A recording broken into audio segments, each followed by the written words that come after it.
आज का वीडियो में हम देखेंगे श्रीमद् भगवत गीता का अध्याय 11 से 18 तक। पिछले वीडियो में हमने देखा था अध्याय 6 से 10 तक। अगर आप लोगों ने नहीं देखी तो पहले अध्याय 6 से 10 अध्याय वाला वीडियो देख ले तो समझना आसानी हो जाएगी। वीडियो का लिंक नीचे डिस्क्रिप्शन बॉक्स में रखा है, जरूर चेक करें। आइए अब शुरू करते हैं अध्याय 11 से 18 तक की रोचक कहानी। श्रीमद् भगवद गीता के अध्याय 11 को विश्वरूप दर्शन योग कहा जाता है। इस अध्याय में भगवान कृष्ण अर्जुन को अपने विराट रूप का दर्शन कराते हैं, जिसके माध्यम से वे अपनी परमात्मा स्वरूपता को प्रकट करते हैं। यहाँ अध्याय 11 की विस्तृत व्याख्या है। विश्वरूप दर्शन योग की शिक्षा। विराट रूप का दर्शन। इस अध्याय में भगवान कृष्ण अपने विराट रूप का अर्जुन को दर्शन कराते हैं। यह विराट रूप अत्यंत भयानक और अद्वितीय है, जिसमें भगवान का संसार के सभी वस्तुओं के साथ संबंध है। विराट रूप का वर्णन। अर्जुन को भगवान कृष्ण के विराट रूप का विवरण दिया जाता है, जिसमें वे उनकी अद्भुत और भयानक दृश्यों को देखते हैं। भक्ति का महत्व। इस अध्याय में भक्ति के महत्व का उल्लेख किया गया है। भगवान कृष्ण का विराट रूप देखकर अर्जुन की भक्ति और श्रद्धा में और भी वृद्धि होती है। अद्भुत दृश्य। भगवान कृष्ण अर्जुन को अपने विराट रूप के अद्भुत दृश्यों को दिखाते हैं, जिसमें वे देवताओं, ऋषियों और अन्य भूतों के रूप में प्रकट होते हैं। दिव्य स्वरूपता। भगवान कृष्ण अर्जुन को अपनी परमात्मा स्वरूपता का अनुभव कराते हैं, जिसमें वे आत्मा का अनंत और अद्वितीय स्वरूप प्रकट करते हैं। अनंत रूप का अनुभव। इस अध्याय में भगवान कृष्ण अर्जुन को अपने अनंत रूप का अनुभव कराते हैं, जिसमें वे समय के सारे भूत, वर्तमान और भविष्य को प्रकट करते हैं। भगवान की महिमा। इस अध्याय में भगवान कृष्ण की महिमा और अद्भुतता का वर्णन किया गया है, जो अनंत, अद्वितीय और अमूर्त है।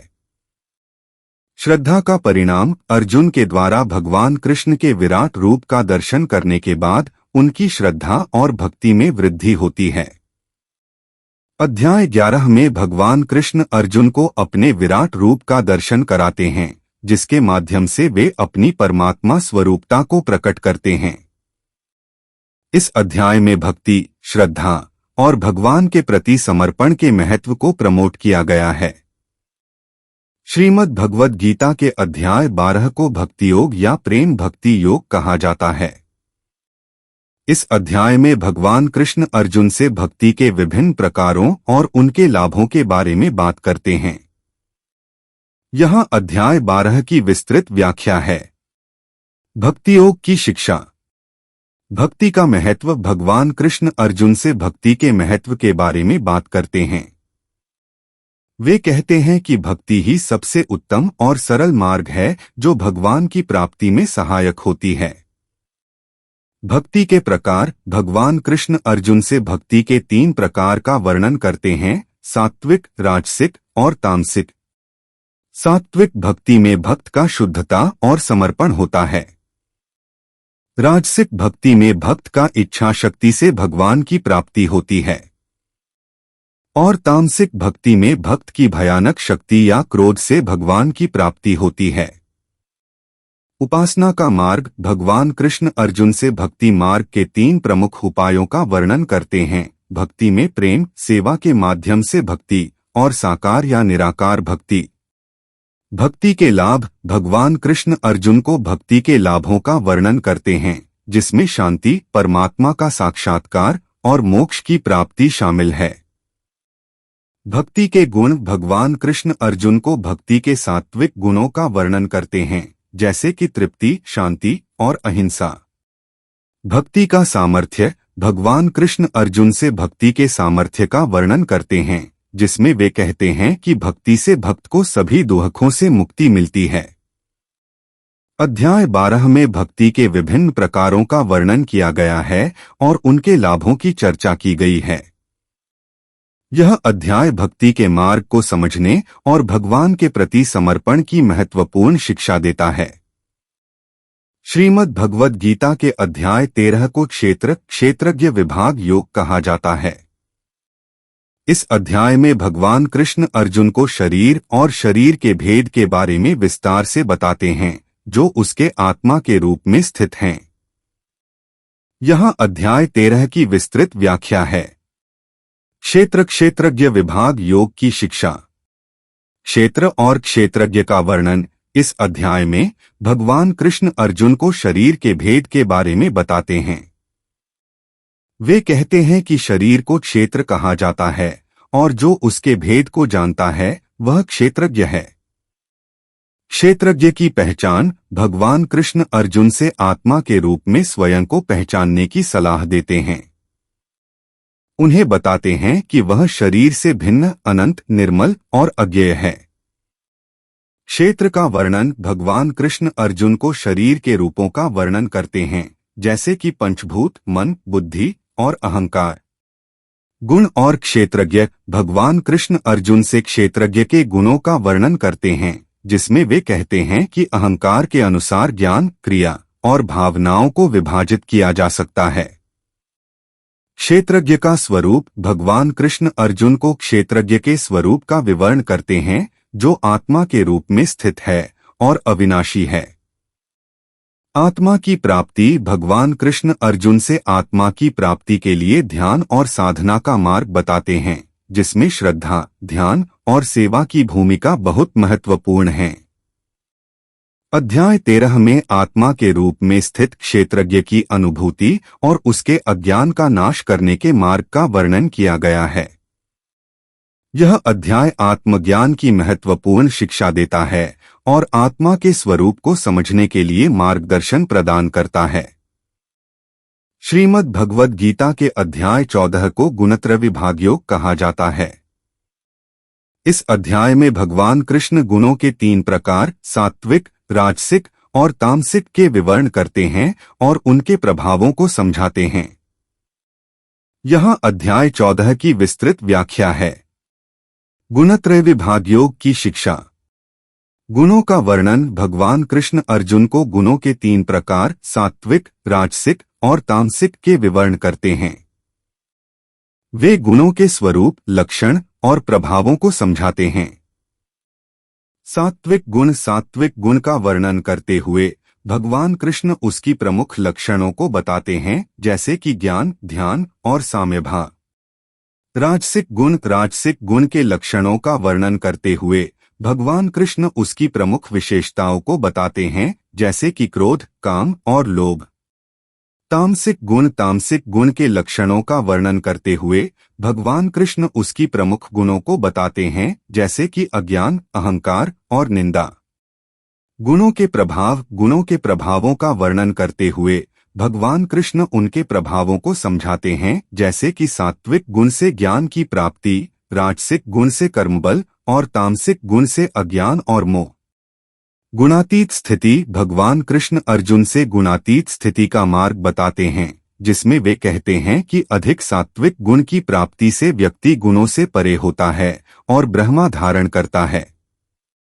अध्याय 14 में गुणों के 3 प्रकारों का विस्तार से वर्णन किया गया है और उनके प्रभावों को समझाया गया है।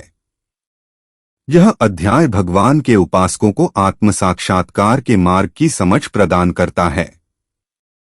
श्रीमद् भगवद गीता के अध्याय 15 को पुरुषोत्तम योग कहा जाता है। इस अध्याय में भगवान कृष्ण पुरुषोत्तम यानी परमात्मा के महत्व को समझाते हैं। यहाँ अध्याय 15 की विस्तृत व्याख्या है। पुरुषोत्तम योग की शिक्षा। अश्वत्थ वृक्ष का उपमान। भगवान कृष्ण अर्जुन को संसार को अश्वत्थ वृक्ष के उपमान के माध्यम से बताते हैं, जो आत्मा का स्रोत है और परमात्मा में समाहित होता है। परमात्मा का वर्णन। भगवान कृष्ण परमात्मा के रूप, स्थान और प्राप्ति के बारे में विस्तार से बताते हैं। वे कहते हैं कि परमात्मा आत्मा के स्वरूप में स्थित है और सभी जीवों का आधार है। संसार का वर्णन। भगवान कृष्ण संसार के रूप, स्थान और प्रकार का वर्णन करते हैं, जो अश्वत्थ वृक्ष के तरह नाना प्रकार के विकारों से युक्त है। ज्ञान का मार्ग भगवान कृष्ण अर्जुन को परमात्मा की प्राप्ति के मार्ग का विवरण करते हैं, जिसमें अनुष्ठान, समर्पण और साधना का महत्व होता है। परमात्मा के गुण भगवान कृष्ण परमात्मा के सात्विक गुणों का वर्णन करते हैं, जैसे कि अमृतत्व, शांति और ध्यान। परमात्मा के ध्यान अध्याय 15 के अंत में भगवान कृष्ण अर्जुन से परमात्मा के साकार ध्यान की महिमा का वर्णन करते हैं, जो सर्वश्रेष्ठ और सर्वोच्च है। अध्याय 15 में पुरुषोत्तम योग के माध्यम से परमात्मा की महत्वपूर्ण शिक्षा दी गई है, जिसमें आत्मा का स्रोत, परमात्मा का स्वरूप और उसकी प्राप्ति के मार्ग का वर्णन किया गया है। यह अध्याय आत्मज्ञान और आत्मा के साकार ध्यान की महत्वपूर्ण शिक्षा देता है। श्रीमद् भगवद गीता के अध्याय 16 को दैवासुर संपद विभाग योग कहा जाता है। इस अध्याय में भगवान कृष्ण दैवी संपदा, दिव्य गुणों और असुरी संपदा, दुष्ट गुणों के विवेक का वर्णन करते हैं। दैवासुर संपद विभाग योग की शिक्षा। दैवी संपदा का वर्णन भगवान कृष्ण अर्जुन को दैवी संपदा के लक्षणों का वर्णन करते हैं, जो ज्ञान, शांति और धर्म से युक्त होती है। असुरी संपदा का वर्णन अध्याय 16 में असुरी संपदा के लक्षणों का वर्णन किया गया है, जैसे कि क्रोध, अहंकार और माया का मोह। दैवी संपदा के लाभ भगवान कृष्ण अर्जुन से दैवी संपदा के लाभों का वर्णन करते हैं, जो मनुष्य को आत्मा के मोक्ष की प्राप्ति में सहायक होती है। असुरी संपदा के प्रभाव असुरी संपदा के प्रभावों का वर्णन करते हुए भगवान कृष्ण उनके दुष्ट प्रवृत्तियों और उनके प्रतिकूलताओं की चर्चा करते हैं। धर्म और अधर्म की विवेकशीलता अध्याय 16 में धर्म और अधर्म की विवेकशीलता का वर्णन किया गया है, जो मनुष्य को उच्चतम धार्मिक मार्ग पर चलने में मदद करता है। दैवी और असुरी प्रवृत्ति का विचार अध्याय 16 में दैवी और असुरी प्रवृत्ति के बीच अंतर का विचार किया गया है, जो मनुष्य के व्यवहार में विशेष महत्व रखता है। अध्याय 16 में दैवी संपदा और असुरी संपदा के विवेक का वर्णन किया गया है, जो मनुष्य को धार्मिक और अधार्मिक गुणों के बीच विचार करने के लिए प्रेरित करता है। यह अध्याय मनुष्य को सच्चे धर्म की प्राप्ति के मार्ग को समझाता है। श्रीमद् भगवद गीता के अध्याय 17 को श्रद्धात्रय विभाग योग कहा जाता है। इस अध्याय में भगवान कृष्ण मनुष्य के श्रद्धा के 3 प्रकार सात्विक, राजसिक और तामसिक के वर्णन करते हैं और उनके अनुसार अहंकार, यज्ञ, तप और दान की महिमा का वर्णन करते हैं। श्रद्धात्रय विभाग योग की शिक्षा। श्रद्धा के प्रकार भगवान कृष्ण अर्जुन से श्रद्धा के 3 प्रकार सात्विक, राजसिक और तामसिक के वर्णन करते हैं, जो व्यक्ति की विशेषता को प्रकट करते हैं। अहंकार का वर्णन अध्याय 17 में अहंकार की विवेकशीलता का वर्णन किया गया है, जो मनुष्य को अन्य गुणों के अनुसार भिन्न भिन्न रूपों में प्रकट होता है। यज्ञ, तप और दान का महिमा भगवान कृष्ण अर्जुन से यज्ञ, तप और दान की महिमा का वर्णन करते हैं, जो सात्विक, राजसिक और तामसिक श्रद्धा के अनुसार विभाजित होते हैं। श्रद्धा भावित क्रियाएं अध्याय 17 में भगवान कृष्ण ने भक्ति, तपस्या और दान के रूप में श्रद्धा से की जाने वाली क्रियाओं की महिमा का वर्णन किया है। श्रद्धा के महत्व का वर्णन करते हुए भगवान कृष्ण ने उसके सात्विक, राजसिक और तामसिक रूपों का विवेचन किया है। श्रद्धात्रय की शक्ति अध्याय 17 के अंत में भगवान कृष्ण अर्जुन को श्रद्धा की महत्वपूर्णता और उसकी शक्ति के बारे में बताते हैं, जो सभी कार्यों को संभव बनाती है।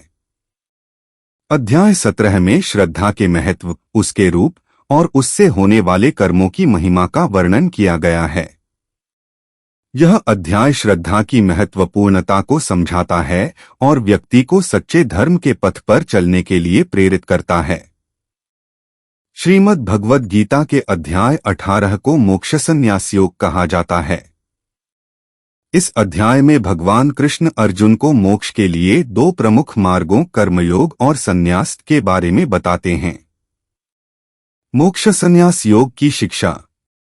कर्मयोग और संन्यास के लक्षण भगवान कृष्ण अर्जुन को कर्मयोग और संन्यास के लक्षणों का वर्णन करते हैं, जो क्रियाशीलता और निष्क्रियता के रूप में प्रकट होते हैं। कर्मयोग का मार्ग। भगवान कृष्ण कर्मयोग के मार्ग का विवरण करते हैं, जो कर्मों को निष्काम भाव से करने का मार्ग है। संन्यास का मार्ग। संन्यास के मार्ग का वर्णन करते हुए भगवान कृष्ण अर्जुन से संन्यास के महत्व और उसके लाभों का वर्णन करते हैं। कर्मयोग और संन्यास का उपदेश। अध्याय 18 में कर्मयोग और संन्यास के उपदेश का विस्तार से वर्णन किया गया है, जो अर्जुन को समझाते हैं कि कैसे वह स्वयं को समर्पित कर सकता है। निष्काम कर्म का महत्व। भगवान कृष्ण निष्काम कर्म के महत्व का वर्णन करते हैं, जो आत्मा के मोक्ष में महत्वपूर्ण भूमिका निभाता है। अंतिम श्लोक। अध्याय 18 के अंत में भगवान कृष्ण अर्जुन को कर्मयोग का महत्व और उसके लाभों का संक्षिप्त विवरण देते हैं और उन्हें अपना कर्तव्य निभाने का आशीर्वाद देते हैं। अध्याय 18 में मोक्ष के लिए कर्मयोग और संन्यास के मार्ग का विवेचन किया गया है। यह अध्याय अर्जुन को अपने कर्तव्य को समझने और उसे संपूर्ण समर्पण के साथ निभाने के लिए प्रेरित करता है। हमारी वीडियो देखने के लिए आप सबको तहे दिल से शुक्रिया। हमारी वीडियो को लाइक, कमेंट, शेयर जरूर करें और फर्स्ट स्टेप चैनल सब्सक्राइब अवश्य करें। धन्यवाद।